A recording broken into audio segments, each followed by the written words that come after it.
Bonjour à tous amis auditeurs, voici la minute du bonheur. Et aujourd'hui, vocation égale possibilité. Je voudrais bien apprendre telle langue étrangère, le dessin ou la musique, la couture ou la philosophie, devenir astronome ou médecin, danseuse ou journaliste, faire du théâtre ou du vol à voile, mais je ne pourrai jamais. Voilà l'une des façons dont vous vous limitez vous-même. Vous refusez les biens qui vous sont offerts, car de la part de la loi de la pensée créatrice, toute vocation apporte avec elle les moyens de réalisation indispensables. Tout être humain a une vocation. Lorsque des parents vous disent « Mon fils n'a aucune sorte de vocation », c'est qu'ils n'ont pas bien observé, ou plutôt parce que le garçon a manifesté des goûts dont ils n'ont pas su ou pas voulu comprendre le sens. Un exemple. Le fils d'un commerçant n'est heureux qu'à la campagne.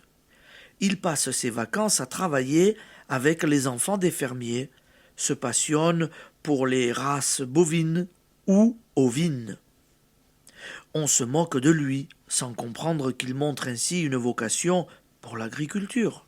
Il vendra des cravates, comme son père, mais il vendra mal, alors qu'il aurait réussi s'il avait suivi sa vocation. On réussit toujours lorsqu'on suit la voie que trace l'esprit en nous, parce que nous utilisons alors instinctivement la force d'attraction de l'amour.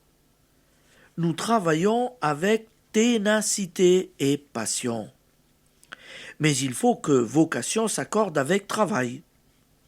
Pourquoi tant de vocations sont-elles un échec, surtout dans le domaine artistique? Parce que trop de gens croient qu'il suffit d'être doué. Ils ne fournissent aucun effort et se contentent d'un brillant à peu près. D'autres s'acharnent, mais pour peu que la famille soit hostile, ils se laissent persuader qu'ils ont embrassé plus qu'ils n'en sont capables d'étreindre. Et le premier, je te l'avais bien dit, les condamne à la médiocrité. Dans ces cas-là, combien l'attitude du recueillement matinal est utile. Votre guide intérieur ne vous trompera pas. Votre vocation véritable vous apparaîtra avec une force éclatante et vous donnera puissamment les moyens de la suivre. Si vous observez les lois de la pensée créatrice, les circonstances les plus inattendues viendront à votre aide. Quelqu'un murmure « Pour moi, il est trop tard ». Il n'est jamais trop tard. L'esprit ne vieillit point. Application. Vivez aujourd'hui en pensant que toute idée apporte avec elle les facultés nécessaires à sa réalisation. Qu'il s'agisse d'un métier ou du désir d'assimiler les méthodes du bonheur. Déjà, ce désir signifie que vous en avez le moyen.